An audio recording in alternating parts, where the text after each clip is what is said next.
اعوذ باللہ من الشیطان اللعین الرجیم بسم اللہ الرحمن الرحیم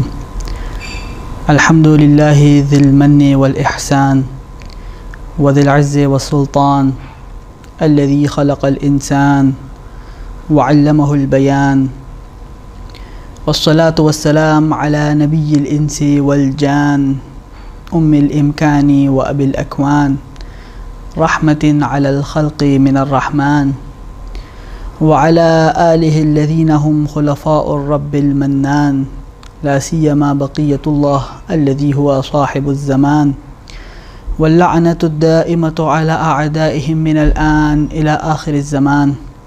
أما بعد فقد قال رسول الله صلى الله عليه وآله وسلم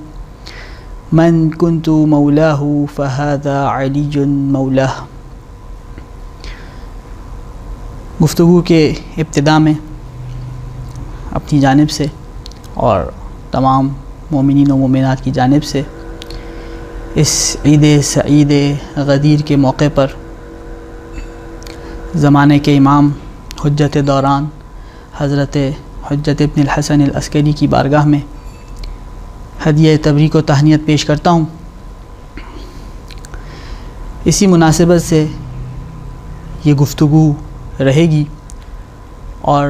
سرنامہ سخن کے طور پہ جس حدیث نبوی کی تلاوت کا شرف حاصل کیا، وہ حدیث جسے شیعہ مسلک سے تعلق رکھنے والا ہر بچہ جانتا ہے، نہ صرف جانتا ہے، ہر بچے کو یہ حدیث یاد ہے، نہ صرف یاد ہے، اس حدیث کا پس منظر یاد ہے، اس حدیث کا معنی اور مفہوم معلوم ہے، جسے ہم حدیث غدیر کے نام سے یاد کرتے ہیں۔ حضرت نے ارشاد فرمایا، من کنت مولا ہو، جس کا میں مولا ہوں، فہذا علی مولا ہو، یہ میرا بھائی علی بھی اس کا مولا ہے۔ اگر اہل تشیع گھرانوں میں موجود کسی بھی بچے سے، کسی بھی نوجوان سے یہ سوال کیا جائے کہ آپ کے مذہب پر، آپ کی فکر کی درستگی پر، آپ کے عقیدے کے صحیح ہونے پر کیا دلیل ہے، تو بلا شبہ جو سب سے پہلی حدیث وہ نوجوان یا وہ جوان دلیل کے طور پہ پیش کرے گا، وہ یہی حدیث ہوگی جسے ہم حدیث غدیر کہا کرتے ہیں۔ لیکن اگرچہ یہ بات اپنی جگہ درست ہے کہ مذہب تشیع کی حقانیت کو ثابت کرنے کے لیے حدیث غدیر کافی ہے، اور اگر کوئی شخص انصاف کی نگاہ سے دیکھے تو حدیث غدیر اور واقع غدیر کے بعد وہ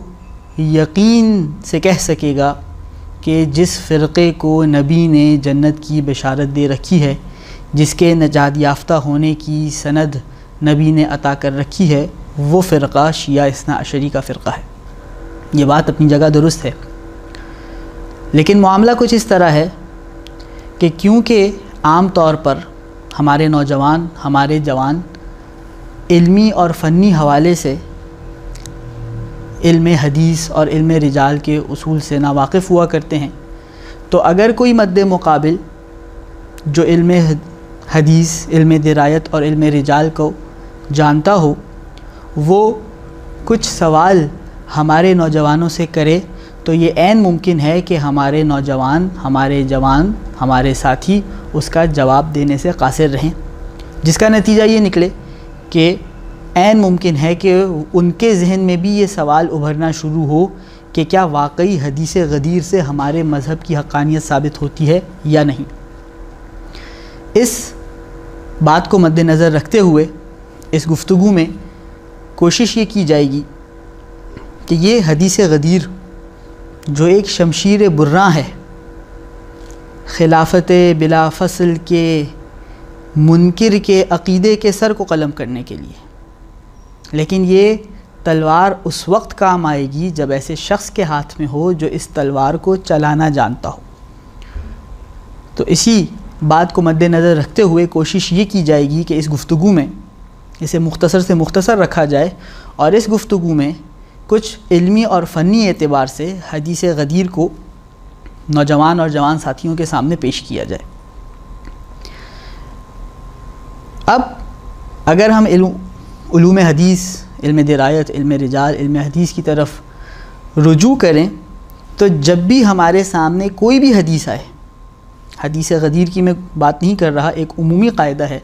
کہ جب بھی کوئی بھی حدیث ہمارے سامنے آتی ہے، ایک عالم دین یا ایک شخص جو اس حدیث سے کسی حقیقت تک پہنچنا چاہتا ہے، اس پر لازم ہے کہ دو جوانب سے، دو اعتبارات سے، دو زاویوں سے اس حدیث پر غور و فکر کرے، اس کے بارے میں مطالعہ کرے، اس کے بارے میں تحقیق کرے۔ پہلا زاویہ وہ ہے اس حدیث کا سلسلہ سند، یعنی جن افراد سے یہ آج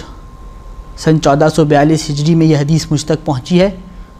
بالفرض سن 10 ہجری میں یہ حدیث بیان کی گئی،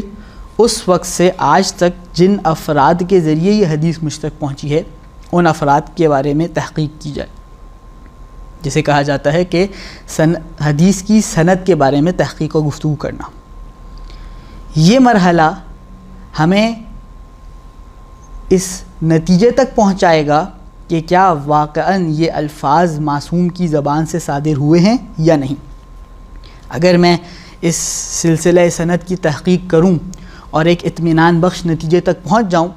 تو یہ ثابت ہو جائے گا کہ یہ الفاظ معصوم نے ارشاد فرمائے، اور اگر میں کسی اطمینان بخش نتیجے تک نہ پہنچ سکوں تو یہ ان الفاظ کا معصوم کی زبان سے ادا ہونا میرے نزدیک ثابت نہیں ہوگا۔ جب ثابت ہی نہیں ہوگا کہ یہ الفاظ معصوم کی زبان سے ادا ہوئے ہیں تو پھر اگلا مرحلہ ہی نہیں آئے گا کہ ان الفاظ میں کیا بات بیان ہوئی۔ جب ہمارے نزدیک یہ طے ہی نہیں ہے کہ یہ معصوم نے بیان کی تو پھر اس بات کی کوئی اہمیت، کوئی اوقات نہیں بچتی۔ یہ پہلا مرحلہ ہوتا ہے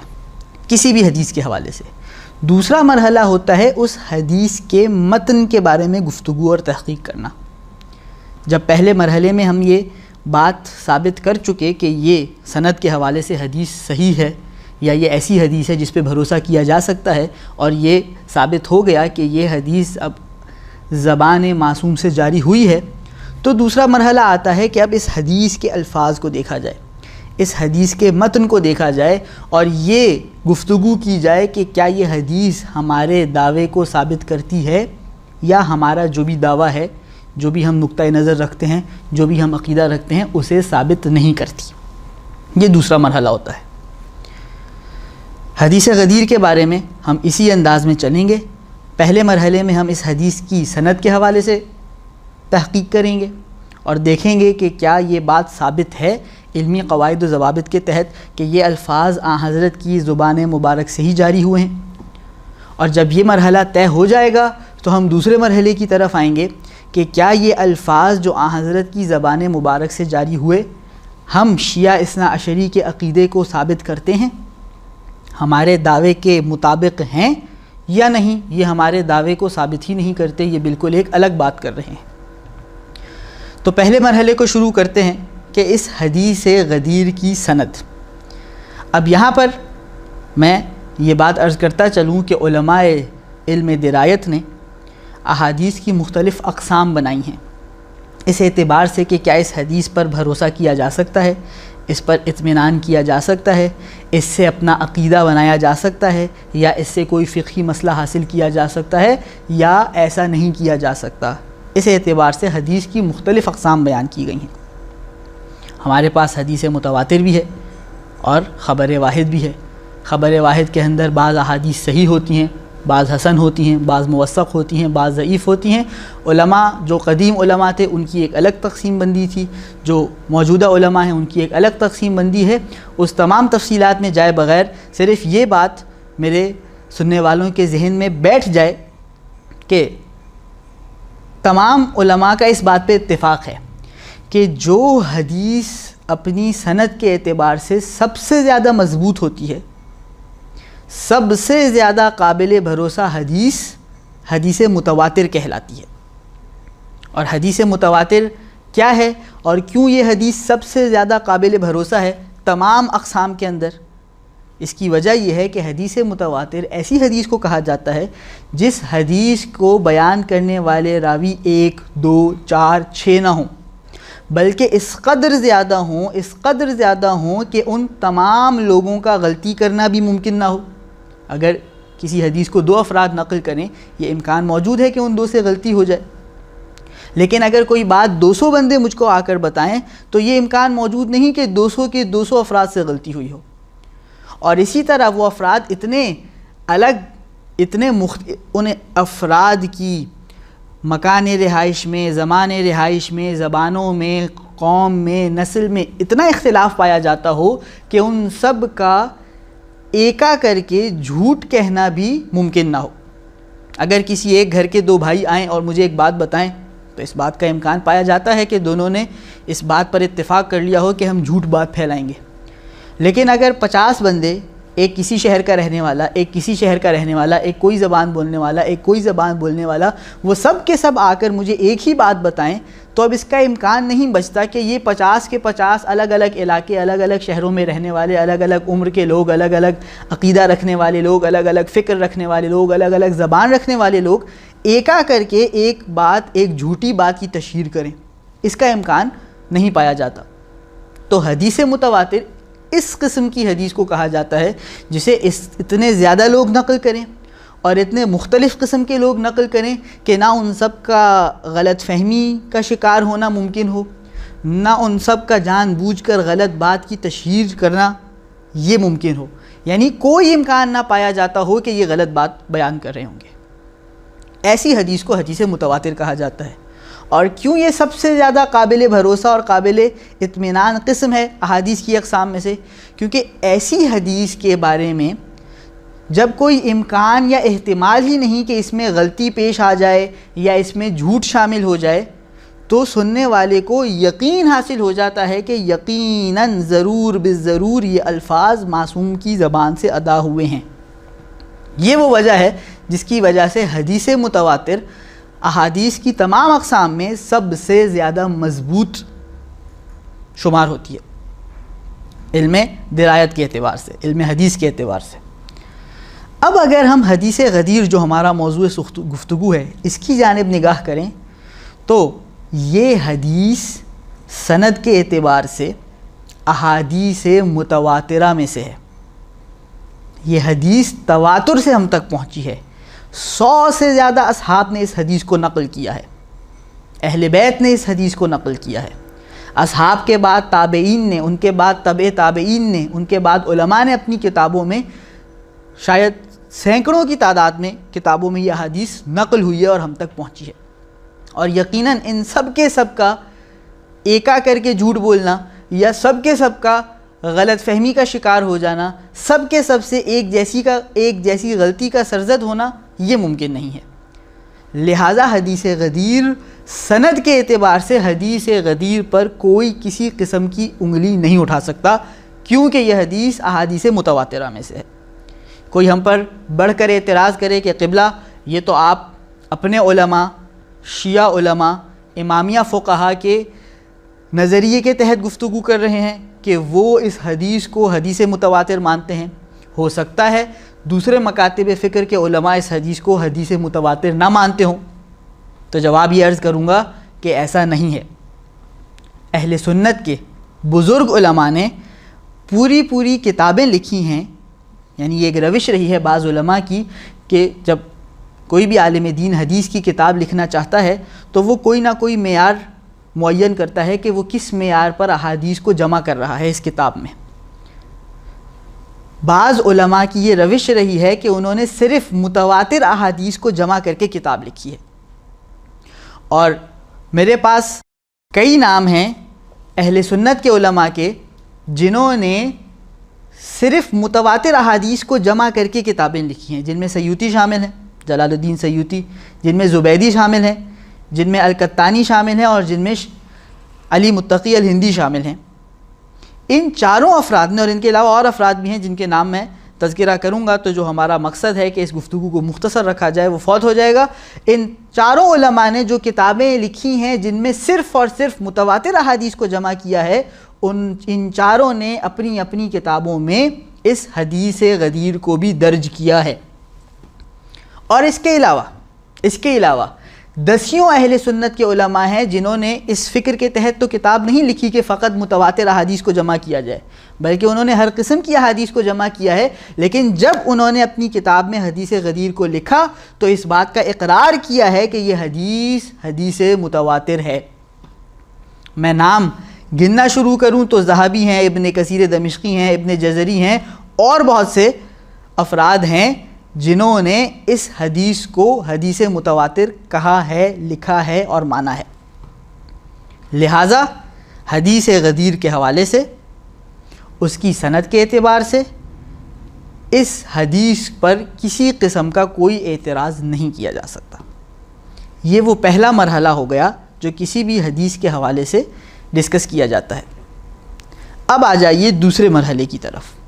جب یہ بات ثابت ہو گئی کہ یہ الفاظ یا اس مفہوم کے الفاظ ضرور بالضرور حضرت کی زبان مبارک سے جاری ہوئے ہیں،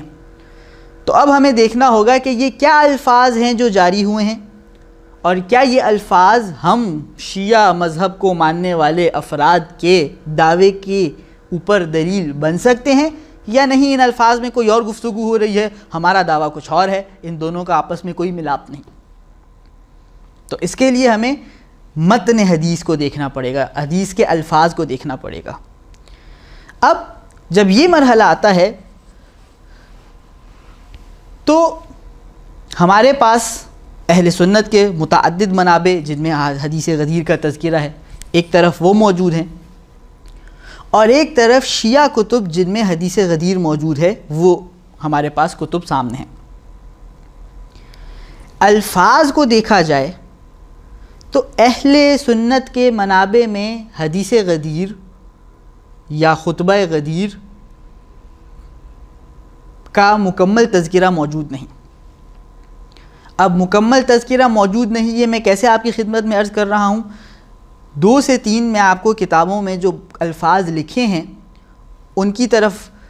متوجہ کرنا چاہوں گا، جس سے مجھے اور آپ کو یہ بات سمجھ میں آ جائے کہ اہل سنت کی کتابوں میں جو بات موجود ہے وہ پورا کا پورا خطبہ یا اس دن پیش آنے والے، اس دن نبی کی زبان سے جاری ہونے والے تمام کے تمام الفاظ نہیں ہیں، اس میں بعض چیزیں حذف کی گئی ہیں۔ ایک بات طے ہے، من کنتو مولا ہو فہذا علی مولا، یہ الفاظ یا اس سے ملتے جلتے من انا ولیہ فعلی ولیہ، اس قسم کے الفاظ جو یہی معنی پر دلالت کرتے ہیں، یہ الفاظ تو اہل تشیع اور اہل سنت جس نے بھی واقع غدیر کو لکھا ہے، یہ الفاظ اس میں موجود ہیں کہ نبی نے یہ بات ارشاد فرمائی، اور یہ بھی موجود ہے کہ اس سے پہلے نبی نے لوگوں سے سوال کیا کہ کیا میں مومنین پر الست اولا بالمؤمنین من انفسہم، کیا میں مومنین پر ان سے زیادہ حق نہیں رکھتا؟ اور یہ بھی بعض جگہوں پر یا بہت سی جگہوں پر موجود ہے کہ نبی نے اس ساری گفتگو سے پہلے اس بات کا تذکرہ کیا کہ میرے اس دنیا میں آخری ایام ہیں، مجھے خدا کی طرف سے پکارا جا چکا ہے اور میں خدا کی طرف پلٹنے والا ہوں۔ یہ وہ قدر مشترک ہے جو اہل تشیع کے ہاں تو ہے ہی ہے، اہل سنت میں بھی جہاں جہاں حدیث غدیر کا تذکرہ ہوا ہے تقریباً تمام جگہوں پر یہ 2-3 باتیں اس حدیث میں موجود ہیں۔ لیکن اگر ہم اہل سنت کی کتب کی طرف مراجعہ کریں تو ان 2-3 باتوں سے پہلے بہت سو نے لکھا فخطبنا،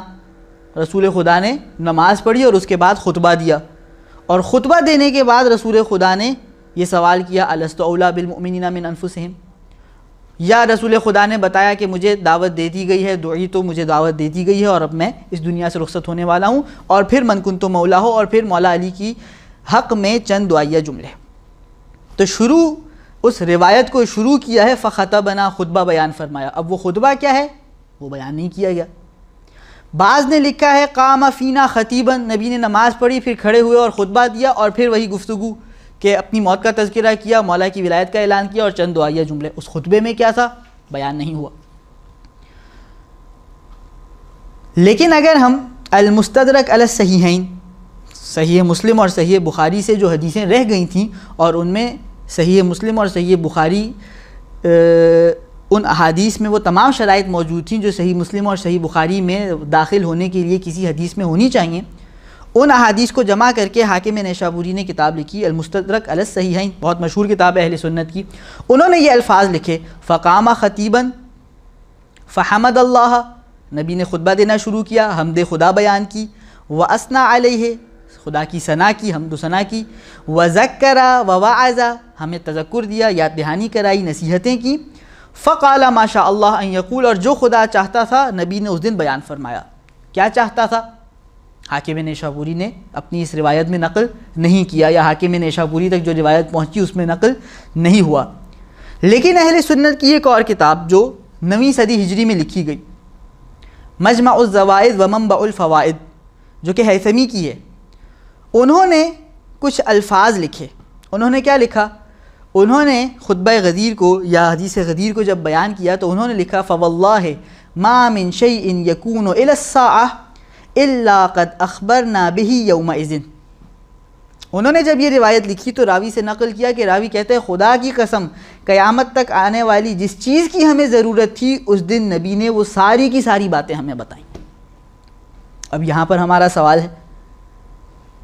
ان محدثین سے، ان علماء سے، کہ نبی نے اتنا کچھ اس دن بتایا. مستدرک میں حاکم نیشابوری نے بولا کہ ما شاء اللہ ان یقول، جو خدا چاہتا تھا نبی کی زبان سے اس دن جاری ہوا. مجمع الزوائد میں بیان ہوا کہ جس چیز کی مسلمانوں کو ضرورت پیش آنی تھی قیامت تک وہ تمام باتیں بتلا دیں. تو اے مسلمانوں، وہ ساری باتیں تمہاری کتابوں میں ناپید کیوں ہیں؟ کیوں نہیں ہمیں تذکرہ ملتا کہ نبی نے اس روز کیا کیا چیزیں بیان فرمائیں؟ لیکن اگر ہم اہل تشیع کی کتب کی طرف آئیں، جنہوں نے خطبہ غدیر کو اس در سے لیا ہے جس در پہ فرشتے کبھی فقیر بن کے آیا کرتے تھے، کبھی یتیم بن کے آیا کرتے تھے، کبھی اسیر بن کے آیا کرتے تھے، کبھی رضوان درزی بن کے آیا کرتے تھے، کبھی خود نبی درود و سلام بھیجنے آیا کرتے تھے، تو اہل تشیع کی کتب میں ہمیں وہ پورا خطبہ غدیر ملے گا جو کئی صفحات پر مشتمل ہے اور ایک سے زیادہ اسناد کے ساتھ ہمیں ملتا ہے. سب سے مشہور منبع علامہ تبرسی کی کتاب احتجاج میں 5ویں امام سے روایت ہے. علامہ تبرسی نے اپنے سے لے کر 5ویں امام تک تمام راویوں کا نام لیے کہ کس کس راوی سے یہ حدیث 5ویں امام سے علامہ تبرسی تک پہنچی، اور مکمل خطبہ غدیر جو ان تک پہنچا انہوں نے اپنی کتاب احتجاج میں نقل کیا ہے، جس میں ہر چیز کا نبی خدا نے ذکر کیا ہے، جس میں حلال و حرام بھی بتائے ہیں، جس میں واجبات و محرمات بھی بتائے ہیں، جس میں نہ صرف مولا امیر کی امامت کا تذکرہ کیا ہے بلکہ آنے والے 12 اماموں کی، تمام 12 اماموں کی امامت کا تذکرہ کیا ہے، جس میں بالخصوص امام زمانہ کی، امام مہدی کی امامت کا تذکرہ کیا ہے، جس میں پھر یہ مرحلہ بھی ہے کہ مولا علی کو بلند کیا ہے، اعلان امامت کیا ہے، مولا علی کی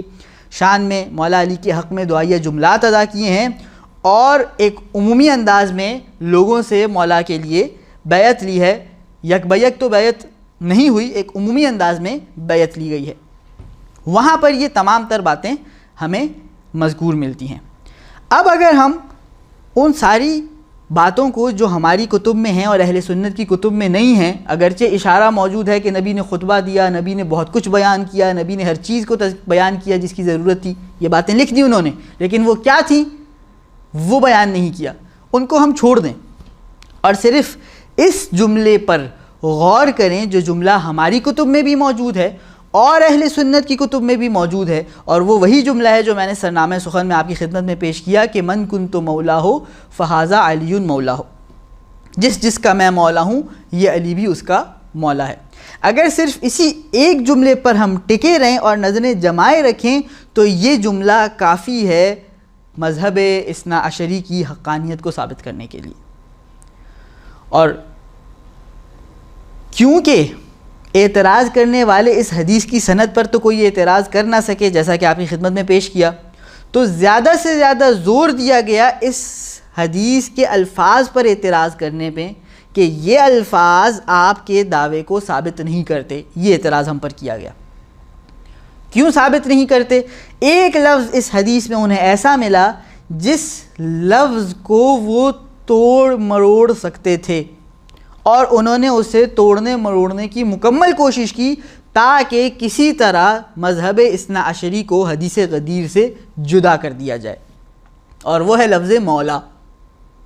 کیونکہ لفظ مولا عربی زبان میں ایسا لفظ ہے جس کے کئی معنی ہوتے ہیں، ایک سے زیادہ معنی ہیں۔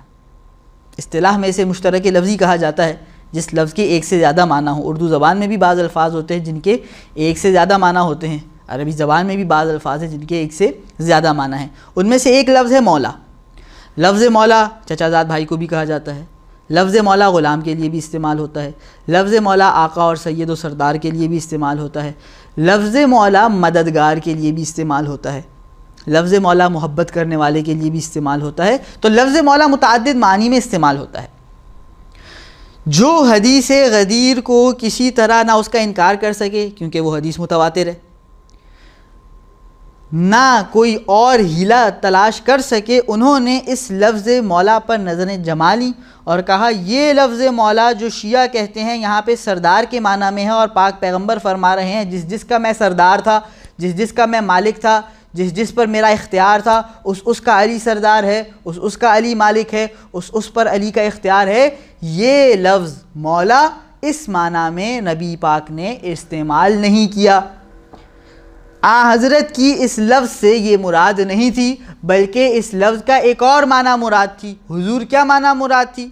اب مولا کے معنی غلام ہوتے ہیں، یہ تو معنی مراد نہیں ہو سکتا۔ مولا کے معنی اور متعدد آپ سے گزارش کیے، تو ایک معنی انہیں ایسا لگا کہ یہ معنی ہم اگر یہاں پر بٹھا لیں تو ان کے گمان میں ان کا مسئلہ حل ہو جائے گا۔ انہوں نے کہا لفظ مولا سے مراد محبت کرنے والا یا مدد کرنے والا ہے، کہ جی حضرت فرما رہے ہیں کہ جو مجھ سے محبت کرتا ہے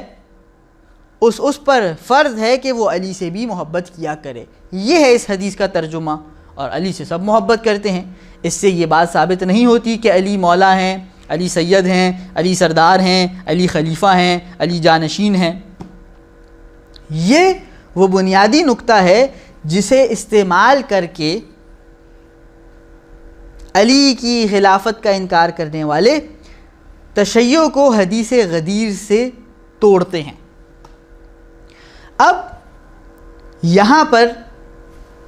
اس کا جواب میں آپ کی خدمت میں عرض کروں گا، اور وہ کچھ اس طرح سے ہے کہ ہم کسی بھی زبان کی بات کر لیں، اگر کوئی شخص کلام کرے، ایک مسلسل کلام ہو، ایک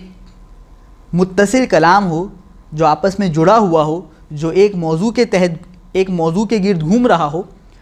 تو اگر ہمارے ہاں ہر زبان میں ایسا ہوتا ہے کہ اگر اس کلام کے درمیان کسی سننے والے کو ایک لفظ سمجھ نہ آئے تو کلام کا باقی حصہ اس لفظ کو خود ہی سمجھا دیتا ہے۔ حتیٰ اگر کوئی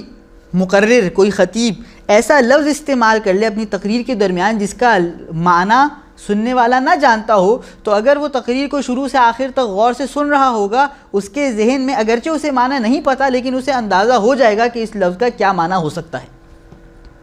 کیوں؟ کیونکہ کلام ایک جڑی ہوئی چیز ہے۔ اگر بیچ میں کہیں سننے والے کے ذہن میں کوئی گیپ رہ جائے تو اس کا دایاں اور بایاں حصہ اس کو بھرنے کی کوشش کرتے ہیں، اور وہ تصویر واضح کر دیتے ہیں کہ یہ کہنے والا کیا کہنا چاہ رہا ہے۔ یہی بات ہے اس خطبے کے حوالے سے یا اس حدیث کے حوالے سے۔ اس کلام میں بعض ایسے اشارات موجود ہیں۔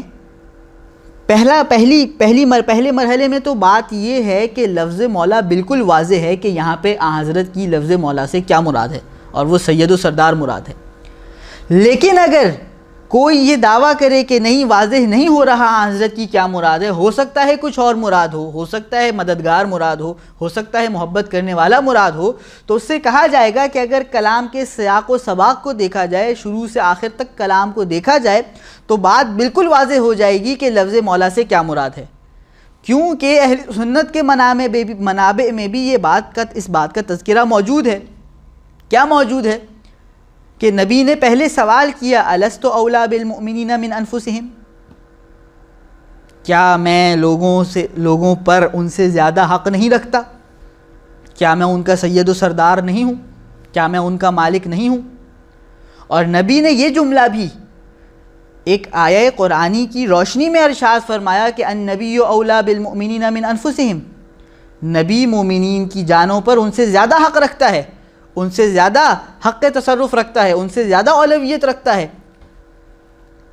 تو یہ نبی کا جملہ بتلا رہا ہے کہ جب نبی نے پہلے اقرار لیا کیا میں تم سے زیادہ تم پر اولویت نہیں رکھتا، اب جب وہ لفظ مولا کہہ رہے ہیں تو اسی معنی میں کہہ رہے ہیں جس معنی کا اقرار لیا جا چکا، اور وہ تھا اولویت رکھنا۔ یہ پہلا نقطہ جو خود کلام کے اندر موجود ہے، جس سے ہمارے لیے واضح ہو رہا ہے کہ لفظ مولا سے کیا مراد ہے۔ دوسرا نقطہ جو خود کلام کے اندر موجود ہے، اسی خطبے کے انہی الفاظ کے اندر موجود ہے، جس سے واضح ہو جائے گا کہ لفظ مولا سے کیا مراد ہے۔ نبی نے اس بات کا تذکرہ کیا کہ میں اس دنیا سے جانے والا ہوں، مجھے خدا کی طرف سے دعیت و دعوت دی جا چکی ہے، میں نے اس دعوت پر لبیک کہہ دیا ہے، میرے چند ہی روز رہ گئے ہیں۔ جب کوئی شخص اپنے جانے کی گفتگو کرے تو اس کے بعد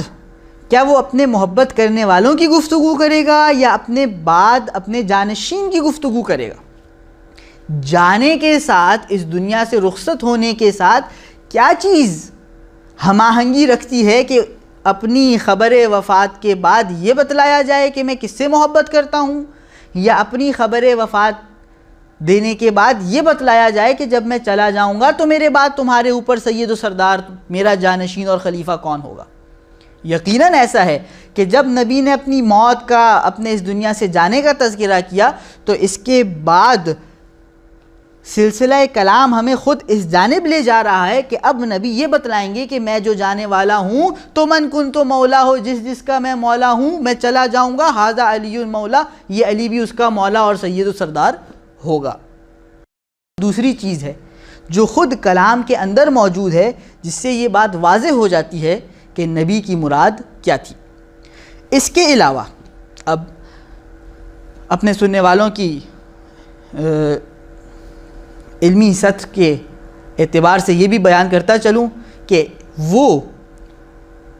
امور جو کلام کے اندر موجود ہوں اور جو مراد کو واضح کر رہے ہوں، انہیں علمی اصطلاح میں قرائن داخلیہ کہا جاتا ہے، کہ یہ خود کلام کے داخل میں اندر یہ قرینہ موجود ہے جو مراد کو بتلا رہا ہے۔ اور ایک اور اصطلاح ہے قرائن خارجیہ، ان الفاظ سے ہٹ کر ان سے باہر بھی کچھ چیزیں ہیں جو ان الفاظ کی مراد کو واضح کر رہی ہیں۔ یہ دو امور جو بیان کیے یہ قرائن داخلیہ تھے، جو خود اس کلام میں موجود باتیں تھیں جو اس کلام کی تشریح کر رہی تھیں۔ اس سے ہٹ کے، اس کلام سے ہٹ کے، ان الفاظ سے کے باہر بھی کچھ ایسی باتیں ہیں، کچھ ایسے امور ہیں جو ان الفاظ کی تشریح کرنے میں مددگار ہیں اور جو ہمیں بتلا رہے ہیں کہ مولا سے مراد سرپرست ہے، سید ہے، سردار ہے، نہ کہ دوست و مددگار۔ وہ کیا ہیں؟ پہلی چیز، جب حضرت نے یہ اعلان فرما دیا تو وہاں ایک شاعر موجود تھا جس کا نام تھا حسان بن ثابت۔ اس نے حضرت سے سوال کیا اگر اجازت ہو تو اس مناسبت پر آپ نے خطبہ دیا، آپ نے حدیث ارشاد فرمائی، کچھ شعر عرض کروں؟ حضرت کی طرف سے اجازت ملی اور اس نے ایک قصیدہ بیان کیا، اس موقع پر فی البدیہ قصیدہ کہا۔ اس قصیدے کا ایک مصرع یہ تھا، فقال له قم یا علی فإننی رضیتک من بعدی اماما وہادیا۔ یہ حسان بن ثابت کے قصیدے کا جملہ ہے۔ حسان بن ثابت نے جب حدیث غدیر سنی تو قصیدے میں یہ کہا، قصیدے کی شکل میں اس واقعے کو جب اس نے قلم بند کیا تو یہ مصرع دیا، فقال له قم یا علی فإننی، نبی نے علی سے کہا اے علی اٹھیے، رضیتک من بعدی اماما وہادیا، میں اس بات پر راضی ہوں کہ آپ میرے بعد امام اور ہادی قرار پائیں۔ مطلب یہ بات، یہ حسان کا قصیدہ بتلا رہا ہے کہ حسان اس حدیث کو سن کے وہی بات سمجھا تھا جو آج اہل تشیع سمجھ رہے ہیں۔ اور اس شعر کے بعد نبی نے روکا نہیں کہ اے حسان یہ کیسی تشریح کر دی تم نے میری حدیث کی، میں تو امام ہی نہیں بنا رہا، میں تو صرف دوستی کا اظہار کر رہا ہوں۔ نبی نے نہ روکا نہ ٹوکا، بلکہ نبی خاموش رہے،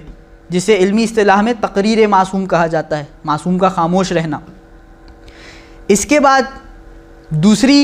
دوسرا خارجی قرینہ جو ایک خارجی بات ہے جس سے واضح ہوتا ہے کہ یہ معاملہ کیا ہے، سارے لوگوں کا مولا امیر کی خدمت میں مبارکباد پیش کرنا۔ کون نہیں جانتا کہ علی اور نبی چچا زاد بھائی ہیں، ان دونوں کے درمیان ایک محبت کا رشتہ قائم ہے. نہ صرف چچا زاد بھائی ہیں بلکہ نبی سسر ہیں، علی داماد ہیں. اگر اس کے بعد بھی اگر نبی کہیں تذکرہ کریں کہ مجھے علی سے محبت ہے اور جو مجھ سے محبت کرتا ہے وہ علی سے بھی محبت کرے، تو اس بات پر مبارکباد دینا نہیں بنتا. مبارکباد دینا اسی وقت بنتا ہے جب نبی نے علی کے لیے ایک عہدہ بیان کیا گیا ہو کہ جب میں اس دنیا سے رخصت ہو جاؤں گا میرے بعد جو عہدیدار ہوگا وہ علی ابن ابی طالب ہوگا. اور الفاظ بھی یہی استعمال کیے گئے. روایات میں کثرت سے یہ بات مذکور ہے کہ حضرت ابو بکر و حضرت عمر نے یہ الفاظ استعمال کیے، بخن بخن یا ابن ابی طالب اصبحت مولایا و مولا کل مؤمن و مؤمنہ. آپ میرے بھی مولا بن گئے، آپ ہر مومن اور مومنہ کے مولا بن گئے، آپ کو مبارک ہو. اگر یہ ایک دوستی کی بات ہوتی تو یہ قابل مبارکباد امر نہ ہوتا،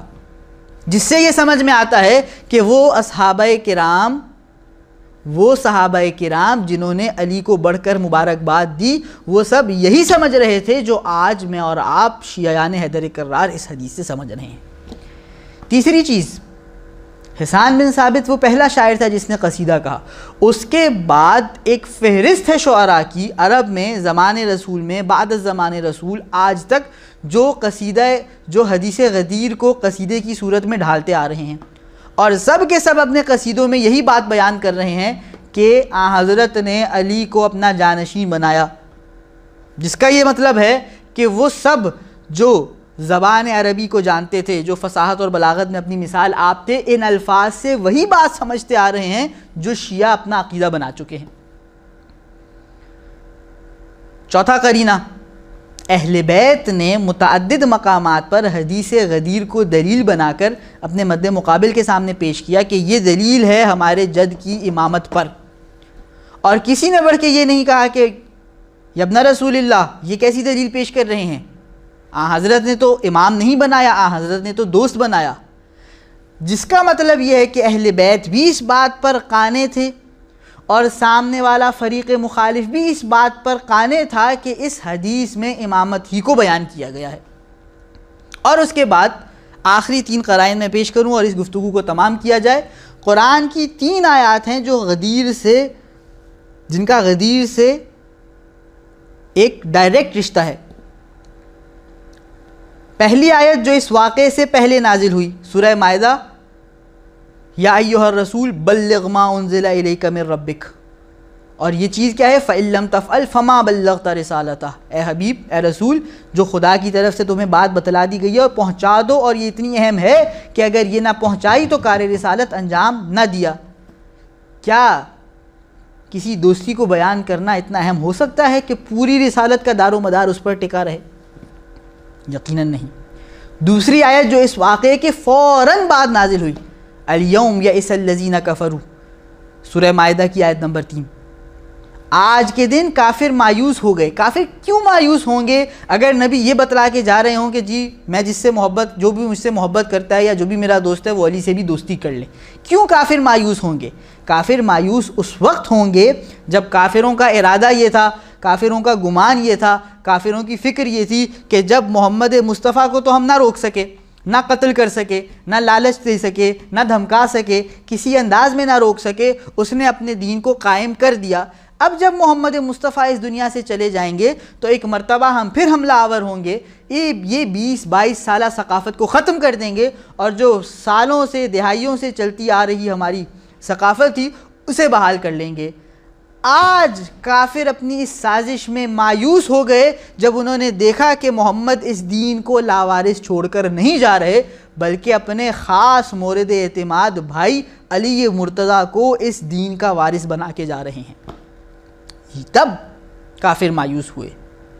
اور تیسری آیت جو اس واقعے کے فوراً بعد نازل ہوئی، یا اس واقعے کے فوراً بعد اس کا شان نزول ہے، نعمان بن حارث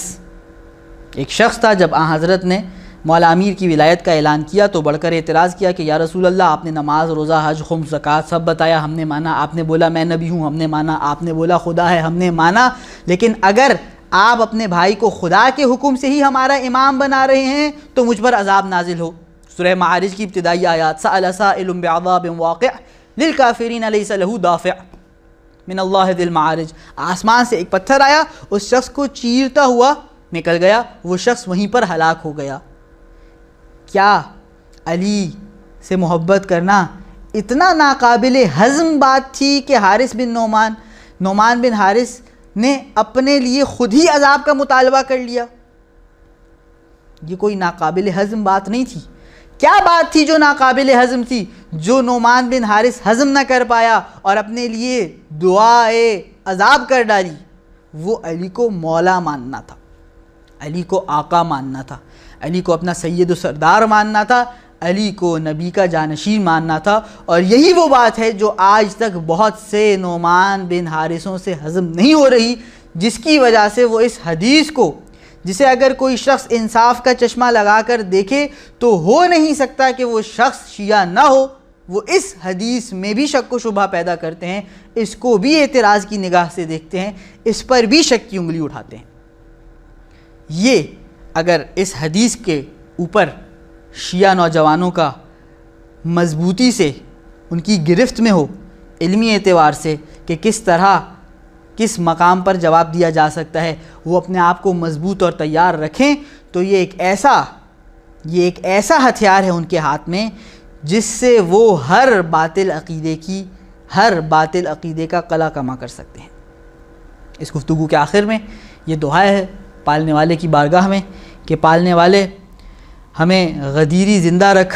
پالنے والے ہمیں غدیری اس دنیا سے اٹھا، اور پالنے والے ہمیں قیامت میں بھی غدیری محشور فرما۔ وآخر دعوانا ان الحمد للہ رب العالمین۔ اللہم صل علی محمد وآل محمد وعجل فرجہم واحشرنا معہم۔